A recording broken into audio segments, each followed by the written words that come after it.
یہاں پہ بیٹھے میرے قوم کے بزرگوں، نوجوان ساتھیوں، بسے پردہ بیٹھ کر سننے والی میری عزتدار ماں اور بہنوں، السلام علیکم ورحمۃ اللہ وبرکاتہ۔ آج ہم صدر مجلس کے ساتھ یہاں رحمت پاڑہ میں آئے ہیں۔ یہاں پہ ہمیشہ چاہے وہ پچھلا ویدھان سبھا کا چناؤ ہو یا اس سے پہلے کا ویدھان سبھا کا چناؤ ہو، جبھی بھی یہاں پر صدر مجلس آئے، رحمت پاڑہ کی عوام نے غیر معمولی محبت سے اور ہمیں عزت سے نوازا۔ یہاں پر پچھلے ویدھان سبھا چناؤ میں خاص طور سے کوچہ دامن کے نوجوانوں نے، بزرگوں نے مجلس اتحاد المسلمین کو اپنی طاقت سے، اپنی محنت سے، اپنے دعاؤں سے نوازتے ہوئے مجلس اتحاد المسلمین کو یہاں سے مضبوط کیا۔ مضبوط کرنے کی وجہ یہ تھی کہ یہاں کے بزرگوں کو ایک یہ امید تھی کہ مجلس اتحاد المسلمین کا ودائق جب جیتے گا تو ہمارے لیے لڑے گا، ہماری بات کرے گا۔ یہاں پہ مجلس کو جتانے کی وجہ یہ تھی کہ یہاں کے نوجوانوں کو یہ امید تھی کہ یہاں پہ جب ہمارا ودائق مجلس اتحاد المسلمین کا جیتے گا، یہاں پر اٹھ کر ہمارے روزگار کی بات کرے گا، ہمارے لیے لڑے گا، ہمارے لیے اچھی نمائندگی کرے گا اور بارسٹر اسد الدین اویسی صاحب کے توقعات پہ ٹھہرے گا۔ ہم نے تو یہ سوچ کر یہاں پہ آپ کے مقام سے چن کر ان کو یہ اس لیے بنایا تھا کہ یہ لوگ ہمارے سامنے آ کر ایسا دعویٰ کرتے تھے کہ یہ بزرگوں کی بے پناہ عزت کرتے ہیں، نوجوانوں کے لیے بے پناہ فکر مند ہے۔ ہمیں کیا پتا تھا ان کے دل میں کیا کھوٹ ہے۔ ہم نے تو یہ ان کا صورت دیکھ کر، سر پہ ٹوپی دیکھ کر، چہرے پر نور دیکھ کر ہم نے یہ سوچ لیا کہ یہ ہمارے ساتھ جذبے سے آگے بڑھے گا، اسد الدین اویسی صاحب کے مشن کو لے کر آگے بڑھیں گے۔ اسد الدین اویسی صاحب کے دل میں جو سیمانچل کے لیے محبت ہے اور ان کے لیے جو کرنے کا جذبہ ہے اس کو لے کر آگے بڑھیں گے۔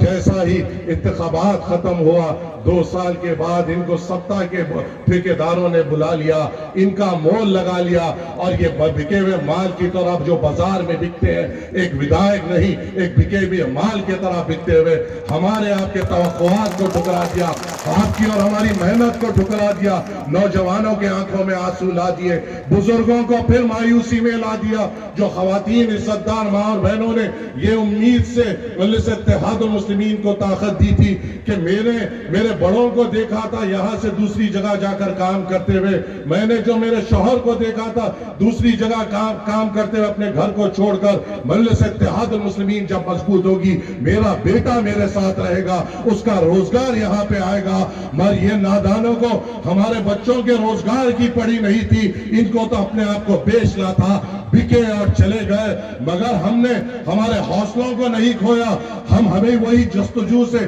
وہی جنون سے، وہی جذبے سے آپ کے درمیان میں ہے۔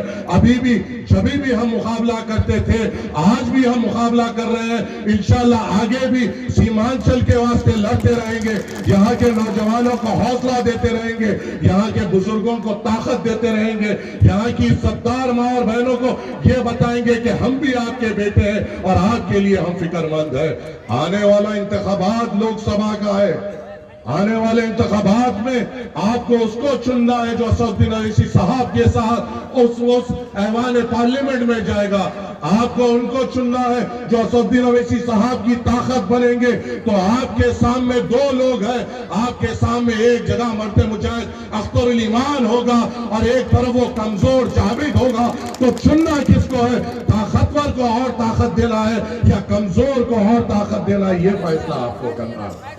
میں جب یہاں ٹھہر کر میں اختر الایمان صاحب کا کام امور میں دیکھ رہا ہوں اور جس قسم سے وہ صدر مجلس سے ہر ایک پالیسی پہ بات کرتے ہوئے یہاں کے لوگوں کی غور و فکر کے لیے آپ کی آواز بن رہے ہیں، مجھے یہ یقین ہے جب یہ ایوان پارلیمنٹ میں جائیں گے، صدر مجلس کے بازو بیٹھیں گے تو سب سے پہلی آواز اس ایوان پارلیمنٹ میں نریندر مودی، امت شاہ اور ان کانگریس کے خیز غلام جو ہمیشہ ہم کو استعمال کرے، ان کے کانوں میں ایک ہی آواز پڑے گی، سیمانچل، سیمانچل، کشن گنج اور کشن گنج۔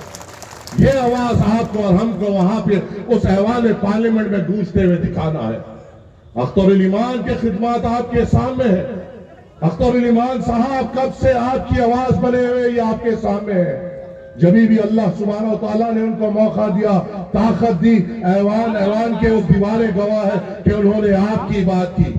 جبھی بھی اللہ سبحانہ تعالیٰ نے ان کو طاقت دی، موقع دیا، آپ گواہ ہیں انہوں نے آگ کی آواز اٹھائی۔ جبھی بھی اللہ سبحانہ تعالیٰ نے ان کو طاقت دی، موقع دیا، آپ گواہ ہیں کہ انہوں نے آپ کے مسائل پہ لڑائی کی۔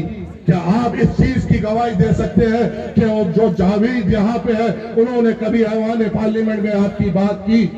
کیا آپ کے مسائل پہ بات کی؟ کیا نوجوانوں کے لیے اچھے ہسپتال کی نمائندگی کی؟ کیا میری عزتدار پردہ نشین ماں اور بہنوں کے اچھے ہسپتالوں کے لیے نمائندگی کی؟ کیا ہمارے بچوں کے لیے اچھے سکول بنائے یا ہمارے نوجوانوں کے لیے روزگار کی بات کی؟ یہ کبھی نہیں کرتے۔ یہ زرخیز غلام ہے جو چپ بیٹھنا جانتے ہیں اپنے مالکوں کے سامنے۔ آپ کے سامنے شیر ہے جو صدر مجلس نے آپ کے سامنے رکھے ہیں، جو اختر ایمان ہے۔ ان کو مضبوط کرنا آپ کی اور میری ذمہ داری ہے۔ نوجوانوں، آپ کے اور ہم کے اوپر ایک ذمہ داری ہے مجلس اتحاد المسلمین کو مضبوط کرنے کی۔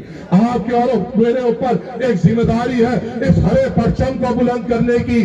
آپ کے اوپر اور میرے اوپر ایک ذمہ داری ہے صدر مجلس کی بات ہر ایک گھر تک پہنچانے کی، اور یہ ذمہ داری کوئی کمزور کاندھے نہیں اٹھا سکتے ہیں، وہی اٹھا سکتے ہیں جو اپنے آپ سے محبت کرتے ہیں، اپنے علاقے سے محبت کرتے ہیں اور ہر ایک پرچم سے محبت کرتے ہیں۔ اور مجھے یقین ہے میں 10 سال سے یہاں پہ آ رہا ہوں، جو محبت ہر ایک پرچم سے یہاں کے نوجوانوں کے دل میں وہ کہیں اور ہمیں نہیں دیکھی۔ جو بزرگوں نے یہاں پر اٹھ کر صدر مجلس کو دعا دی ہے اور جو آنکھوں سے بہتے ہوئے آنسو میں نے دیکھے صدر مجلس کو دعا دیتے ہوئے، وہ محبت میں نے کہیں اور نہیں دیکھی۔ اس کو اور مضبوط کرنا ہے، اور طاقتور کرنا ہے۔ اختر ایمان صاحب کو یہاں پہ مضبوط کرنا ہے، ہر ایک پرچم کو یہاں پہ لہرانا ہے اور مجلس اتحاد المسلمین کو کامیاب کرنا ہے۔ شکریہ، السلام علیکم ورحمۃ اللہ وبرکاتہ۔